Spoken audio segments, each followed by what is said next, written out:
7:51 de la mañana, es momento de revisar lo que ha sucedido en el ámbito internacional fuera de nuestras fronteras. Pero antes, por supuesto, agradecerle como siempre a la empresa que nos apoya con los banners que adornan nuestro estudio. Me refiero a Imagen Publicidad, luego de 25 años ya de experiencia, imprimiendo todo lo que tiene que ver con gigantografía, por supuesto con la mejor calidad, el mejor color y la mejor definición en imagen. Usted lo puede encontrar tanto en La Paz como en Santa Cruz y Cochabamba. Imagen Publicidad.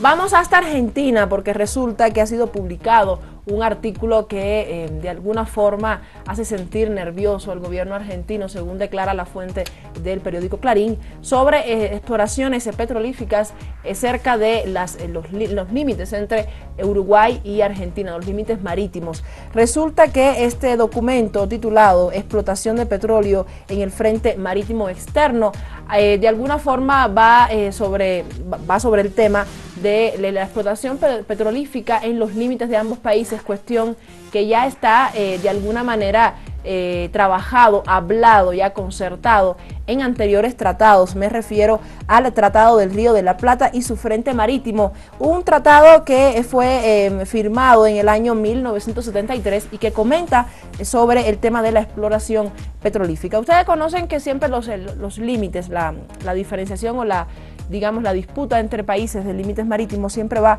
por este mismo asunto del tema económico. Varios puntos de esta relación bilateral se analiza en este artículo que les digo que ha sido publicado en el Clarín y que expone preocupaciones en el gobierno de Cristina Fernández de Kirchner sobre la exploración. Esta exploración rozan tres de los puntos de los puntos que se trabajan en el tratado y que por supuesto se menciona, por ejemplo, en el artículo 71, que la posible explotación de hidrocarburos en la zona del límite lateral se presentaría en este ámbito un caso sin precedentes, por supuesto, de aplicación de la fórmula de distribución establecida en el considerado artículo basado en el principio de proporcionalidad, un término bien importante porque estaríamos hablando de proporcionar, de dar, digamos, una parte y otra parte en la misma cantidad en caso de que se encuentre y de que esta exploración tenga fin realmente fructífero. Por tanto, a seguir de cerca qué va a pasar con esta extralimitación, si se quiere. Se dice que está cerca de los límites, pero no ha sobrepasado aún los límites de exploración. Sin embargo, apuntan normalmente las consecuencias medioambientales que tenga esta exploración. Casi siempre el tema va por un lado, por el lado económico, pero también por el lado medioambiental.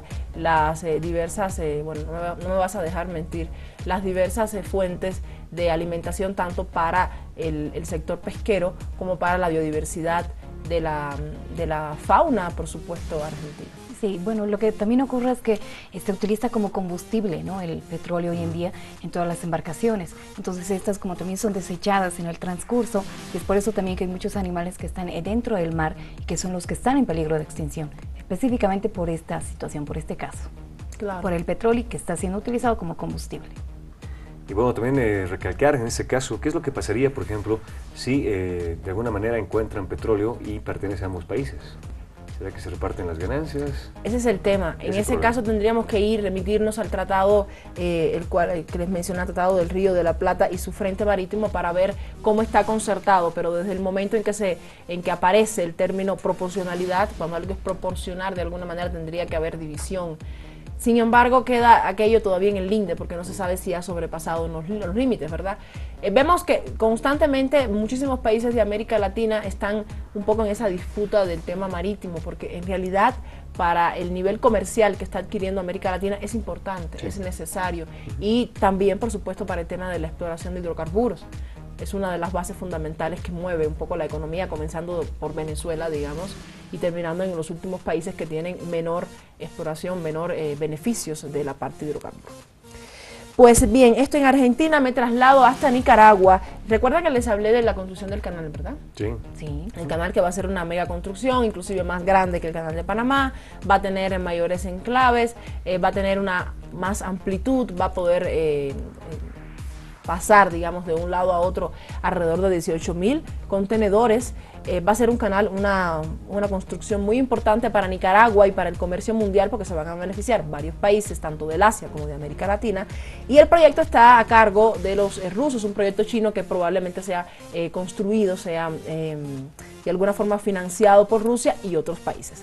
Resulta que sobre la base de esta misma noticia, en Nicaragua, altos estudios, y por supuesto altos estudios que pertenecen a la universidad, sobre la base de la 36ª reunión portuaria del Istmo Centroamericano, se ha llegado a un convenio de profundizar, de hacer intercambio entre universidades de Panamá y Nicaragua en relación con el tema portuario, con el tema de la seguridad y del trabajo que debe realizarse en los puertos, por supuesto, sobre la boga de que la construcción del canal está diseñado aproximadamente para que comience a finales de este año, pero para cuando ya termine, los estudiantes que puedan salir de estas universidades preparados para trabajar en instituciones como estas, que básicamente van a trabajar con el tema portuario, con el tema de intercambio comercial. Nicaragua espera comenzar a finales del año, como ya les decía, la construcción del canal, y por supuesto este convenio, que tiene como objetivo fundamental fortalecer el sector portuario de Nicaragua y de Centroamérica, va a ir lógicamente a ayudar a que varios países que tienen puerto, que tienen salida al mar, puedan beneficiarse con la superación y con el trabajo de los diferentes estudiantes que van a salir especialistas en el tema del puerto. Importante señalar el tema de la seguridad. La seguridad portuaria en este sentido es importante, porque al aumentar el comercio en las costas, en diferentes puertos de América Latina, por supuesto empiezan a haber aquellos que se aprovechan del traslado de un lado a otro, del constante tráfico de comercio, y la seguridad tiene que ser muchísimo mayor. Pues sobre la base de esta construcción, que ya va a comenzar, como les decía, a finales de año, es que se están estableciendo convenios entre varios países centroamericanos que tienen puerto para beneficiar a sus estudiantes y lograr una mayor superación en este tema. Tengo entendido, Saray, que van a ser 80 representantes de diferentes empresas, ¿no? Efectivamente. De Centroamérica. Efectivamente. Esta reunión, que es la 36 reunión, es una de las reuniones que se ha vuelto más importante en el tema de los puertos, en el tema de esta relación de cómo trabajar directamente con la llegada, la salida, el tema del traslado comercial, porque hasta este momento, es decir, hasta antes de que se fundara esta reunión, no había reuniones como esta, ¿no? Y fundamentalmente el objetivo que se tiene es ese: profundizar un poco el conocimiento, el tema comercial, y trasladarlo a varios países. Cuando Bolivia tenga su salida al mar, tenga su salida al mar soberana, tenga su puerto en el lugar donde se ha establecido, también nosotros tendremos que pertenecer a estar presente en este tipo de reuniones para un poco conocer cómo es el movimiento. Además, recordemos que, como hablábamos en programas anteriores, este puente va a tardar en construirse aproximadamente unos 100 años, ¿no? Al menos 100 años. ¿Sí? Aproximadamente, ojalá y esté antes. Esperemos que sí. Sí, no vamos a poder ni ver las fotografías. Claro, estamos hablando de 3 generaciones. Claro, pero inclusive en el camino de la construcción van a necesitar personal especializado para trabajar en él. Sí. Y estas universidades, por supuesto, ya tienen experiencia. Panamá, los países centroamericanos que ya tienen puertos, Panamá específicamente, que ya tienen canal, es el mejor ejemplo, digamos, para enseñar, ¿no? Sí. Y vamos a necesitar personas especializadas que puedan trabajar, que puedan un poco dirigir la construcción y el traslado de comercio y todo lo que tiene que ver con la mercancía portuaria. Ok, en otras informaciones ahora nos trasladamos hasta Ecuador. Así que, Karen Saray, a toda la opinión pública, a toda la audiencia que nos está viendo, les comentamos de que la reunión que se entabló entre Correa y Bachelet en Chile fue muy fructífera. Hablaron de diferentes temáticas, pero lo más importante es el impulsar nuevamente a UNASUR. Se espera realmente de que los presidentes que conforman la UNASUR, recordemos que son obviamente todos los por ejemplo, ahí está Bolivia, está Ecuador, está Argentina. Lo más importante de eso es que en la reunión sostenida durante la visita de Chile entre el presidente Rafael Correa y Bachelet, uno de los puntos más importantes fue mencionar que quieren dinamizar la integración de UNASUR. El presidente de Ecuador, Rafael Correa, atribuyó una desaceleración del grupo de países a la mala suerte que causó el fallecimiento de los expresidentes Néstor Kirchner de Argentina y Hugo Chávez de Venezuela.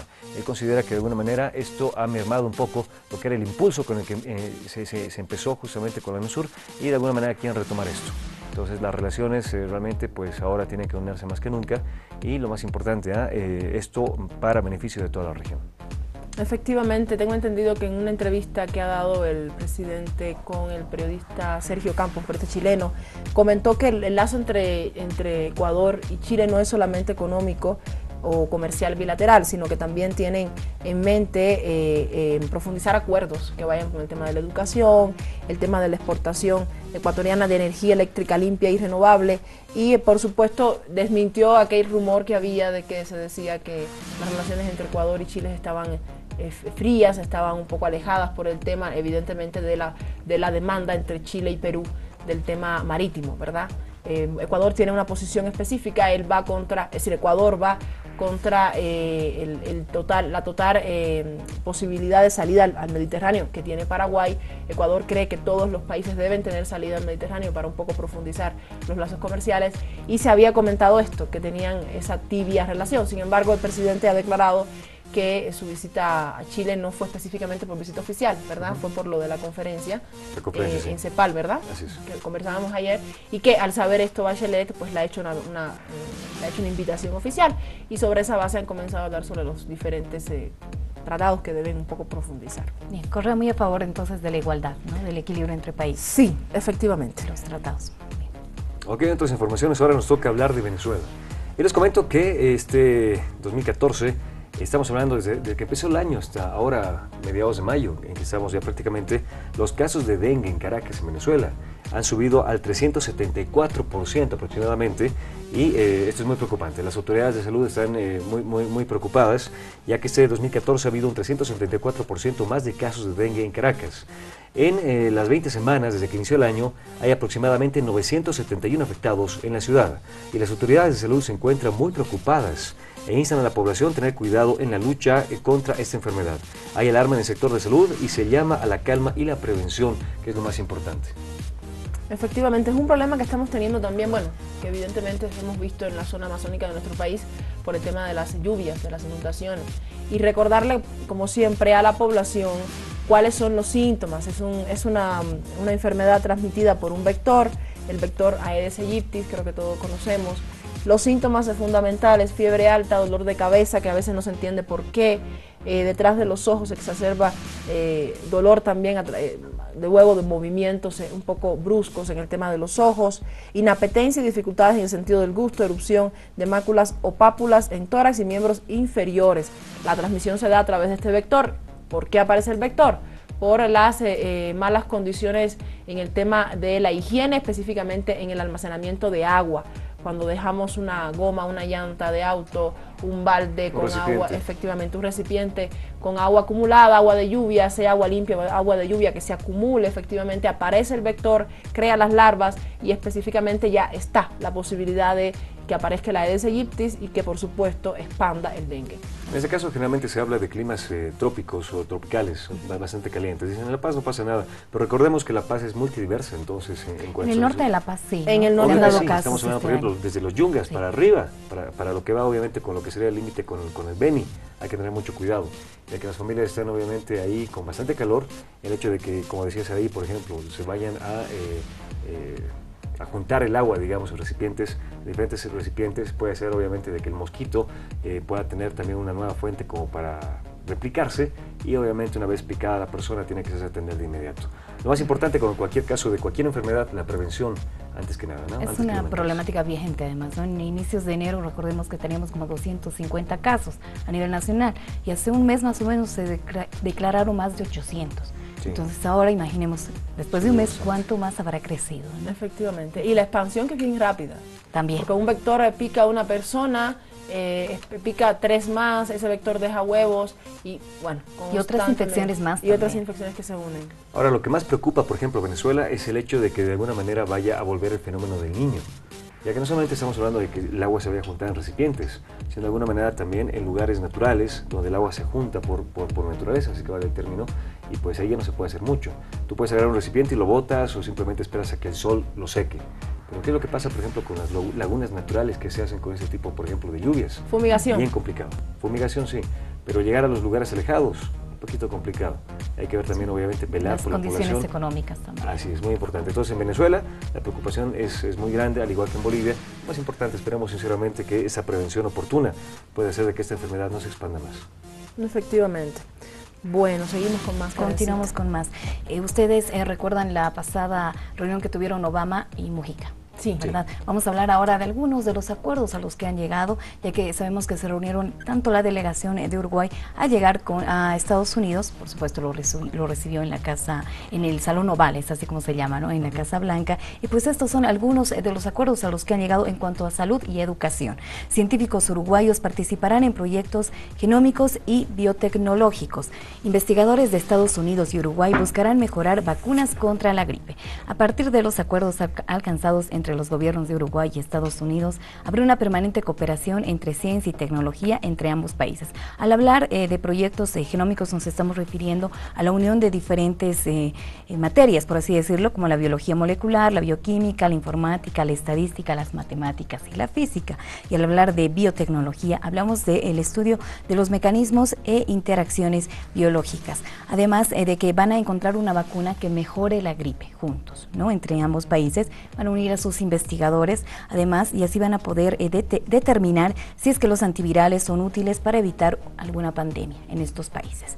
Y bueno, también se ha tomado la decisión de que por algún tiempo, no muy largo, pero científicos e investigadores de Estados Unidos van a llegar a Uruguay y van a poder dar cursos, clases, tanto a docentes como a estudiantes. Qué bien, no van a quedarse estudiantes uruguayos en Estados Unidos. Va a haber un intercambio, nadie se queda, de va a haber un intercambio, así. Bueno. Se están uniendo en cuanto a conocimientos y pues bueno, ¿no? Y bueno, por ahí la parte del Mercosur, ustedes saben que quiere ser parte de Estados Unidos, pues bueno, Mujica va a apoyar también esa intención, por así decirlo. Qué ¿no? bien, me alegra mucho que haya ese intercambio y que no pasemos por lo que decía el presidente en el encuentro con Obama, de los estudiantes. No, creo que esa fue la parte que más nos llamó la atención porque nos llega, ¿no? De los estudiantes que van, que se van y se quedan. Sí, sí. Pasa en todos los países, creo, de América Latina y nos llega a todos. En pocas palabras, no te robes a mi gente. Así es, ¿no? Sí, ¿no? Sí, pues, más o menos. Entonces, bueno, entonces los científicos y también los investigadores allá deben ser en su mayoría latinos también. Así es, los más inteligentes. Los más inteligentes, los que más aportan. Sí. Bueno, vamos a hablar ahora de una noticia que, bueno, le he escogido, digamos, me ha llamado mucho la atención por la necesidad de que tal vez todos tengamos cierto conocimiento general acerca de este caso, ¿no? Se ha hablado en España de que una veintena de inmigrantes intenta saltar una valla a Melilla y mitad lo consigue. Vamos a hablar un poquito acerca de esta valla. Ya. Muchas veces no hemos escuchado, no sabemos del muro de Berlín, sabemos de lo complicado tal vez que es entrar a Estados Unidos, pero ¿qué es lo que pasa en este lugar del país, del mundo mejor dicho, ¿no? En el país de España? Bueno, lo que pasa es que los marroquíes intentan ingresar hasta Melilla. ¿Esto por qué? Bueno, ellos podían ingresar hasta el 2011 con toda tranquilidad y poder trabajar allá, ¿no? Pero llega un momento en el que por tanto hacinamiento, digamos, de personas en Melilla, entonces ellos agarran y pues cierran con esta valla, ¿no? Es importante decirles que Melilla está en la ciudad del norte del África, es autónoma y además es parte de España. Cuenta con una superficie de 12,5 kilómetros cuadrados y con una población de 83.679 habitantes. Está rodeada por una valla impresionante, además, que seguramente vamos a ver en este momento en las imágenes, ¿no? Vemos también cómo toman ciertas represalias contra estas personas. Hay muchos guardias en la valla y además hay un helicóptero que controla el que las personas no puedan pasar, ¿no? Estamos viendo en este momento cómo están a la espera, ¿no? Los marroquíes para poder ingresar hasta esta ciudad. Pero bueno, ¿qué es lo que pasa, no? La falta de empleo, el hambre, la falta de alimentación hace que estas personas quieran escapar de estos marroquíes, ¿no? Bueno, allá hay un centro de estancia temporal de inmigrantes en Melilla, que se llama CETI, más conocido. Es un refugio donde los tienen a ellos, ¿no? Pero tiene una capacidad para 480 personas y ahorita hay como 1.900. Entonces, 1900. Entonces el gobierno también de Melilla lo que hace es, ni siquiera los vuelve a enviar, digamos, ¿no? A Marruecos. Ven la manera de enviarlos a otros lugares donde van a definitivamente morir. Uf, muy grave. Marruecos creo que está en la zona norte de África, ¿verdad? Es la zona norte de África que colinda ya con España. Y tengo entendido que desde enero hasta el mes de abril han intentado cruzar a más de 42.000 personas. Fundamentalmente hombres, es lo que llama la atención. Muy pocas mujeres se aventuran a este tipo de cuestiones porque, uno, por la peligrosidad, dos por la resistencia que hay que tener, hay que correr prácticamente y luego subir una malla, ¿verdad? ¿Cómo se le llama? Es la bien malla alta, ¿no? Bien alta y no lo logran. Entonces, Puedes ver en fotos en internet cómo hay prácticamente, bueno, son africanos, todos son igualitos, prácticamente se parecen todos, como si fuesen una concentración, un ejército de marroquíes. Se dice que más de la mitad de los que han intentado entrar, de estos 42.000 que le comento, son de Libia, que van a Marruecos y por Marruecos intentan entrar. También por las condiciones económicas, como decía Karen, por las condiciones económicas, la necesidad de salir adelante, de trabajar. Y España es prácticamente la puerta a Europa. Recordemos que no solamente se quedan en España, llegan a España y empiezan a emigrar a otros países. Como España tiene límites de frontera, usted puede ir de España a Francia por vía de un tren, ¿verdad? Pues empiezan a extenderse, ¿no? Y a expandirse, perdón. Y la historia es que no hay capacidad para tantas personas. Los españoles evidentemente se quejan del poco trabajo. Los latinos también estamos a veces un poco en esa situación, ¿verdad? En el que emigramos a Europa y muchas veces no encontramos trabajo, o los extranjeros de ese país sienten que le quitamos trabajo, y de alguna forma la posibilidad que tendría que haber es que cada uno pueda abrirse las puertas en su país, ¿no? Y bueno, pues es una pena, una pena. Esta es la tercera vez, además, en este mes nada más, ¿no? Que intentan, y bueno, lograron 10. Y suele pasar, ¿no? Intentan 1000, llegan a entrar 100. Pero llegan a este lugar y en esas condiciones. Y no es el único ejemplo, México y Estados Unidos, claro. ¿verdad? México y Estados Unidos. Ese es el panorama también, ¿no? Tal vez similar también a América en algunos lugares. Es una noticia que particularmente a mí me pone muy triste, por las condiciones económicas, por el hecho de que quieran que obviamente sus familias tengan más posibilidades económicas, pues lamentablemente pues se llegan a perder hasta la vida. Seguramente una de las razones, yo supongo, es el hecho, por ejemplo, de que haya más hombres que mujeres, porque los hombres van y hacen trabajo duro, Cabeza se meten de a cualquier cosa. Claro. No, de ahí como que quieren mandar dinero ya con el tiempo, ¿no? Esa es la idea que generalmente se hace. La idea de casi todos los que migran, ¿verdad? Sí. Los que migran. Bueno, pues vamos a una pausa. Vamos a estar conversando más adelante sobre otro de los países que va a participar, que ya está confirmado para la cumbre del G77. Nos referimos al país de Cuba.